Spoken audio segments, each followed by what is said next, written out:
Love, such a magical feeling. But magic can sometimes just be an illusion. When deep love doesn't reach where it's destined to, becomes an unexplainable mystery. An abrupt end to a soaring love leaves you with so many burning questions unanswered. And where that love leads you becomes your story of a broken man.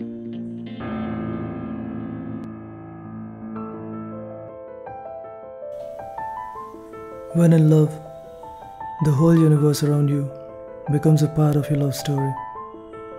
From the paths you walked together, to the tree you once used to pluck flowers from to impress her.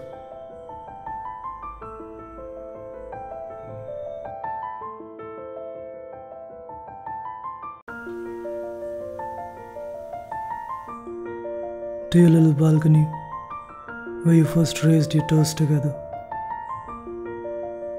To her immature way of drinking.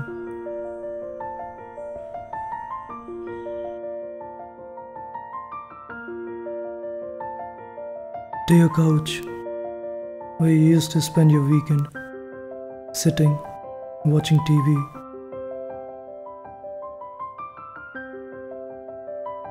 To those cute little popcorn fights that turned into cozy cuddling romance.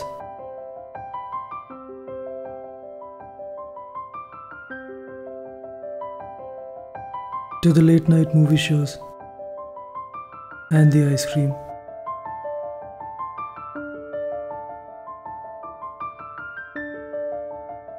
And to all the crazy things that you did together.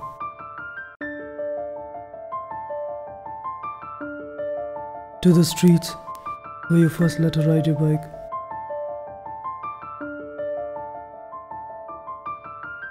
To the smell of her hair and the touch of her chiffon scarf fluttering in the breeze. All these little elements become timeless moments, engraved in your memory so deep that everything you see has a bright red flag of your love on it.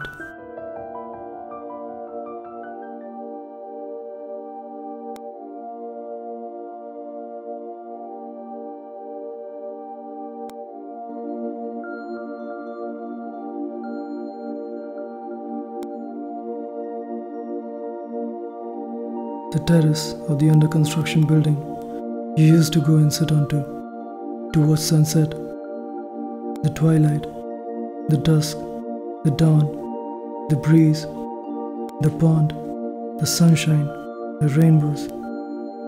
Everything reflects your love.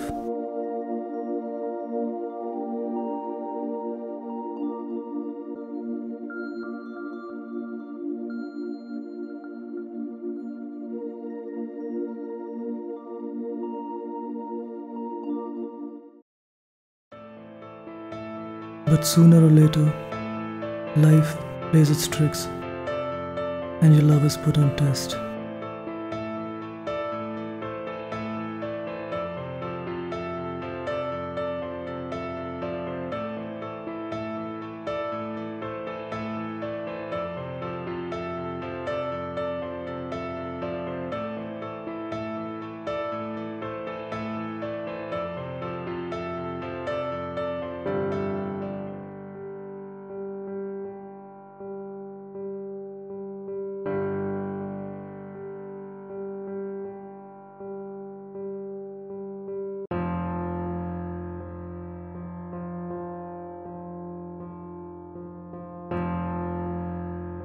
You relocate and move to a different place, and there starts your long-distance relationship.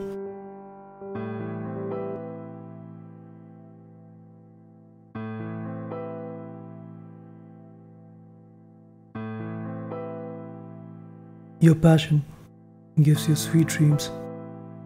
Your love being pure grows fonder in the absence. But it's said, absence diminishes mediocre passions and increases great ones, as the wind extinguishes candles and fans fires.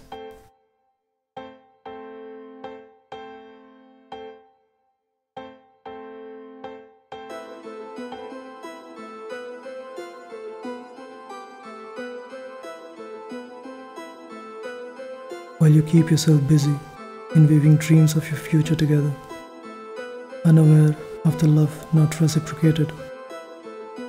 Things slowly start falling apart.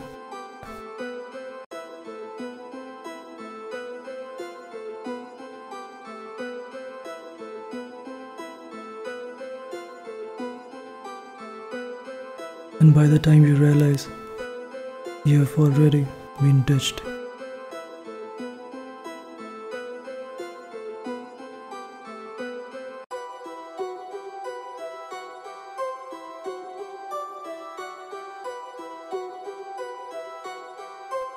It's not that you don't realize when your 100 calls are dodged, but you ignore.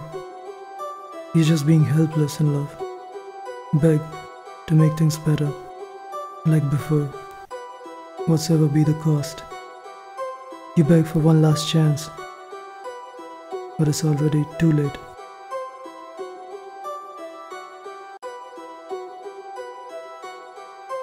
And finally, the inevitable happens. You hear the most dreaded and never anticipated words. It's over.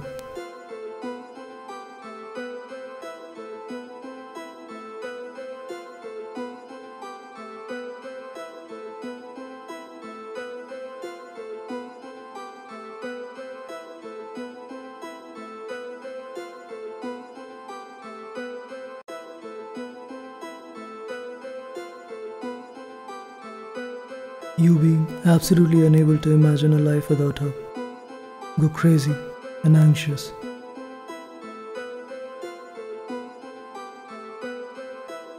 You try to run back to her, thinking you'd be able to make things right. After all, she's the same innocent girl who used to listen to you like a child listening stories from grandma. But she has changed. You go back to her place, only to find that she's going out with some other man. And then the whole world shatters in front of your eyes. Shocked, you stand agape, unable to comprehend what just happened. And by the time you come back to your senses, she's gone already. What happens next is the most vicious form of vexation known to mankind. You go through a range of all kinds of negative emotions: shock, anger, agony, rage, self-pity, hollowness, indignation, all mix up to create an unbearable emotional turmoil, bringing excruciating pain. You won't eat, you won't sleep, your stomach will churn, you will vomit.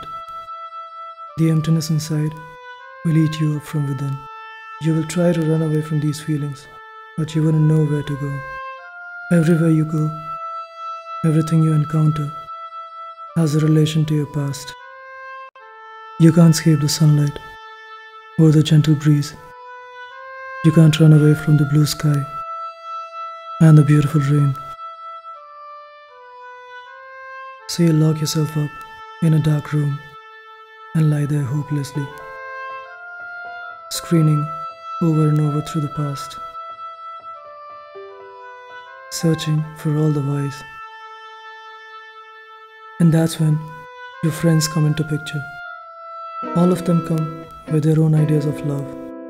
Some come with their first-hand experience of breakups. Some come with their movie-driven perceptions. Some will empathize, while others will cheer you up. And all will brainstorm to come to a unanimous decision about the solution of the problem. In this case, alcohol. But nothing will be much help for you. You'll only feel the same feelings. You'll be numb to their shouts, lonely in the crowds. You'll feel one thing and one thing alone: despair. The projects you were once desperate about, you'll now be scared to even think of them. but the two are a part of your dreams with her, but you won't be able to explain yourself. Neither will you like to discuss about them, because it would hurt. It's not easy for a man to cry, but a man's tear, when it slips through the brim of the eye, it has already broken the barriers of a man's emotional endurance, his hopes, his dreams, and above all, his beliefs. When deep in love, it's hard to accept that the eternity you were once promised has now been whiplashed, and you cling on to the tiniest ray of hope left. Even after very long, you still stick to the same hope that resides somewhere deep within you. But the sad part is, people around, out of their concern, try snatching away the last remnants of memories, which at that point would be everything for you to hold on to. And nowhere in this world would you be ready to give them away, because you still believe that some miracle will happen that will bring her back to you. You sit confused on the seesaw of hope and hopelessness, and that paradox of thoughts boggles you up terribly. But friends, being friends, will find ways out. There's something about friends. When you're going through hell, friends will go to hell and bring you back, and that is certain. They won't leave you on the mercy of your own fate. But you would want exactly the opposite. You would want to be left alone. You would want to be lost in the memories. You would want to be where you think you might meet her again. But your friends would know where to find you. They would know where you would be, and they will be there. They will talk about solutions. They will plan things for you. They will distract you. They will console you. They will try to motivate you. They will sympathize. They will also go hard on you. They will shout at you and fight you. They will make you realize that this is not the be-all and end-all of life. And by hook or crook, they will bring you back to your senses.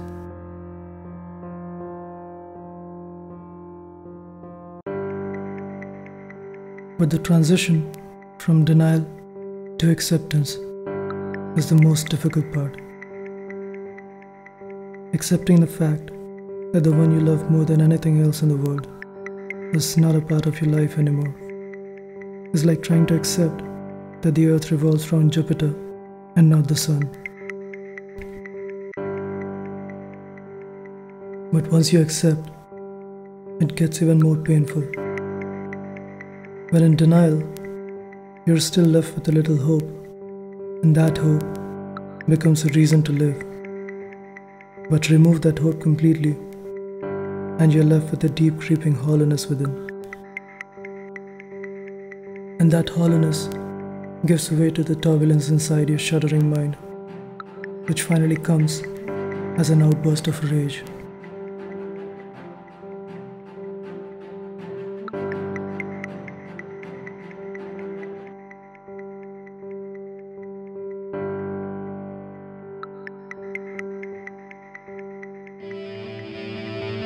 But after the most formidable of any test, when the anger subsides, your grief-laden heart throbs again with a new pulse.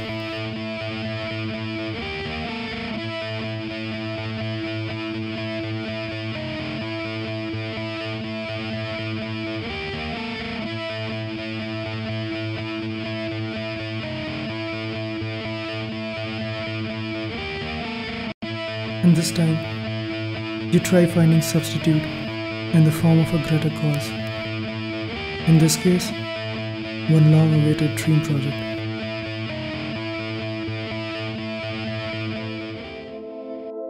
Forgiveness means letting go of the past. Forgiveness is a final form of love. And when you forgive, you in no way change the past, but you sure do change the future. It's only when you completely forgive, your soul will know peace. And only then would you be able to anchor yourself to a new hope. The feeling of loving someone unto one's complete self-destruction is the ultimate glory of an egoist love. Several years down the line, when you have moved on completely, when you have neither pain nor any remembrance of pain, when you are totally poised, do you believe it has gone for good? Or for that matter, does it ever really go? People say time alone can heal, and maybe it's true. But I believe love is like energy. The love that you had for someone will remain in the same magnitude, only in some other form, if not love itself. Or maybe not. I don't know.